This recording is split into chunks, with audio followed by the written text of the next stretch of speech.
వందే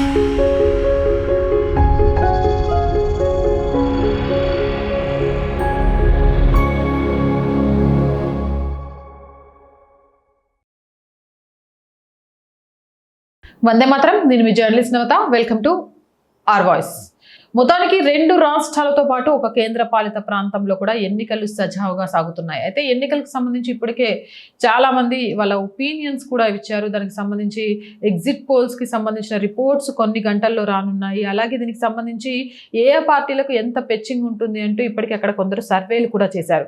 ఇక మొత్తానికి రెండు రాష్ట్రాలు ఒక కేంద్ర పాలిత ప్రాంతానికి సంబంధించి ఎలాంటి అవాంఛనీయ సంఘటనలు లేకుండా సజావుగా ఎన్నికలు సాగుతున్నట్టుగా తెలుస్తోంది. కేరళలో మొత్తం 140 అసెంబ్లీ స్థానాలకు ఒకే విడతలో పోలింగ్ జరుగుతోంది. ఇవాళ సాయంత్రం 6 గంటల వరకు క్యూ లైన్ లో ఉన్న ప్రతి ఒక్కరికి కూడా ఓటు వేసే అవకాశాన్ని కల్పిస్తున్నారు. మొత్తం 2,71,00,000 మంది ఓటర్లు తమ ఓటు హక్కును వినియోగించుకోనున్నారు.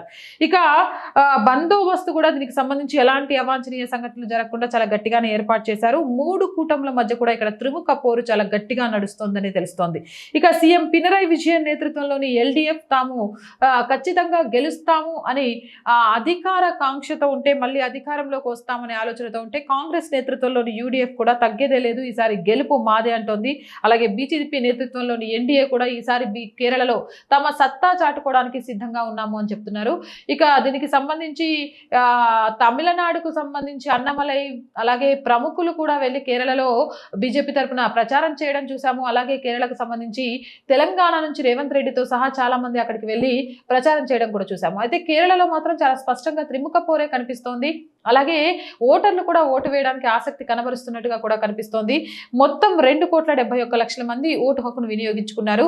అయితే అధికారంలోకి ఎవరు వస్తారు అనేది ఒక 14th తెలియనుండగా ఎగ్జిట్ పోల్స్ రిపోర్ట్స్ అయితే ఇవాళ నైట్ కల్లా రేపు మార్నింగ్ కల్లా రావచ్చు అని చెప్తున్నారు. కానీ త్రిముఖ పోర్ అయితే ఖచ్చితంగా కనిపిస్తుందనే వాదనలు కూడా వినిపిస్తున్నాయి. ఇక అస్సాం విషయానికి వస్తే, అస్సాంలో 126 స్థానాలకు అసెంబ్లీ స్థానాలకు గాను ఎన్నికలు జరుగుతున్నాయి. 31,490 పోలింగ్ కేంద్రాలలో దీనికి సంబంధించిన ఏర్పాట్లను చేశారు. ఇక నియోజకవర్గాల పునర్విభజన తర్వాత జరుగుతున్న మొదటి ఎన్నిక కాబట్టి ఇక్కడ ఏం జరుగుతుంది అనే ఆసక్తి ప్రతి ఒక్కరు కూడా ఎదురు చూస్తున్నారు. కాంగ్రెస్ 99 స్థానాల నుంచి, బీజేపీ 90 స్థానాల నుంచి పోటీ చేస్తోంది. ఇక బీజేపీ, అసోం గణ పరిషత్ రెండు కలిపి కూటమిగా పోటీ చేస్తున్న ఎన్డీఏ ఇక్కడ 126 స్థానాల్లో, అయితే 90 స్థానాల్లో బీజేపీ పోటీ చేయగా 36 స్థానాల్లో అసోం గణ పరిషత్ పోటీ చేస్తోంది. ఇక పుదుచ్చేరి ఇటు కాంగ్రెస్ విషయానికి వస్తే, కాంగ్రెస్ 99 స్థానాలతో పాటు ఒక కూటమిగా ఇక్కడ రంగంలోకి దిగింది. అయితే అస్సాంకి సంబంధించి చాలా క్లియర్ గణాంకాలు కనబడుతున్నాయి. మళ్ళీ అస్సాం సీఎం హిమంత బిశ్వ శర్మ మళ్ళీ అధికారంలోకి వచ్చే అవకాశం ఉంది. ఇక్కడ కాషాయ జెండా రెపరెపలాడటం ఖాయమంటూ గతంలోనే కొంతమంది ఎనాలిస్టులు దీనికి సంబంధించిన సర్వే రిపోర్ట్స్ కూడా ఇచ్చారు. చూడాలి. కానీ పునర్విభజన తర్వాత జరిగింది కాబట్టి ఏం జరుగుతుంది అనేది కూడా ఆసక్తిగా ఎదురు చూస్తున్నారు. అయితే చాలా క్లియర్ కట్ గా ఇక్కడ కాషాయం జెండా ఎగరడం ఖాయము. అనుకున్న మ్యాజిక్ ఫిగర్ కి చాలా ఎక్కువ సీట్లను ఇక్కడ ఎన్డీఏ గెలుచుకునే అవకాశం ఉంది అంటూ కూడా గతంలోనే దీనికి సంబంధించిన కొన్ని సర్వే రిపోర్ట్స్ అయితే బయటకు వచ్చాయి. ఇక మూడవది పుదుచ్చేరి చూసుకుంటే, పుదుచ్చేరిలో మొత్తం 30 నియోజకవర్గాల్లో కూడా సజావుగానే ఎన్నికలు జరుగుతున్నాయి. ఈ 3 చోట్ల కూడా బందోబస్తు చాలా చక్కగా నిర్వహిస్తున్నారు. సెంట్రల్ బలగాలు కానీ, పోలీసులు కానీ ఎలాంటి అవాంఛనీయ సంఘటనలు జరగకుండా ఓటర్లు తమ ఓటు హక్కును వినియోగించుకోవడంలో వాళ్ళకు సహాయ సహకారాలు అందిస్తున్నారు. ఇప్పటి వరకు అయితే ఎలాంటి అవాంఛనీయ ఘటనలు లేవనే చెప్పుకోవచ్చు. ఇక పుదుచ్చేరి విషయానికి వస్తే 9,50,00,000 మంది ఓటర్లు ఓటు వేయనున్నారు.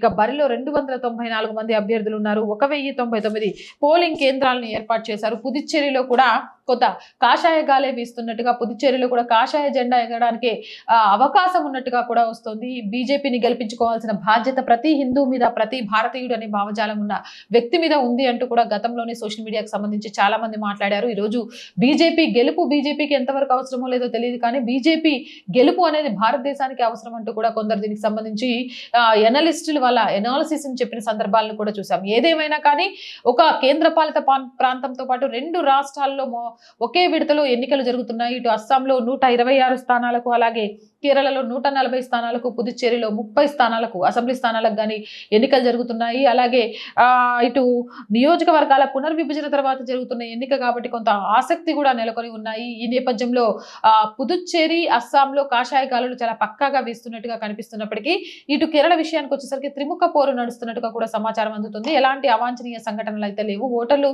చాలా సజావుగా తమ ఓటు హక్కును వినియోగించుకుంటున్నారు. చేసుకున్నారు. ప్రముఖులంతా కూడా ఇప్పటికే తమ ఓటు హక్కును వినియోగించుకున్నారు.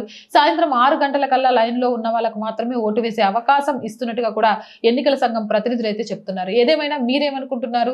ఏ రాష్ట్రాల్లో ఏ పార్టీలు అధికారంలోకి వచ్చే అవకాశం ఉంది అనేది కామెంట్ సెక్షన్ లో పెట్టండి. జై హింద్, జై భారత్. అండ్ రోజు చెప్తుందేనండి, R group of channels, R voice, R political, R Sanskriti 3 మన channels. So please subscribe our channels. మీరు చేసే సబ్స్క్రిప్షన్స్ ఛానల్ కి కొండంత బలం. అలాగే ప్రతి వీడియోని లైక్ చేయండి, షేర్ చేయండి. ఆర్థికంగా రెంట్ కానీ, కరెంటు బిల్లు కానీ, శాలరీస్ కానీ చాలా ఇబ్బంది ఉంది ఈ నెల. మీరు చేసే సహాయం మాత్రమే ఈ ఛానల్ని నిలబెట్టగలదు. సహాయం చేస్తారని ఆశిస్తున్నాను. సహాయం చేయాలి అనుకుంటే సబ్స్క్రిప్షన్ పక్కనే జాయిన్ అనే బటన్ ఉంది. 1 to 5 లెవెల్స్ ఉన్న ఏదో ఒక లెవెల్లో సపోర్ట్ చేయండి. లేదా స్క్రీన్ మీద గూగుల్ పే, ఫోన్ పేతో పాటు అకౌంట్ డీటెయిల్స్ ఇచ్చాము. మీకు తోచిన సహాయాన్ని అందించవచ్చు. వ్యాపార ప్రకటనల కోసం 8328500576 నెంబర్ని సంప్రదించండి. జై హింద్, జై భారత్.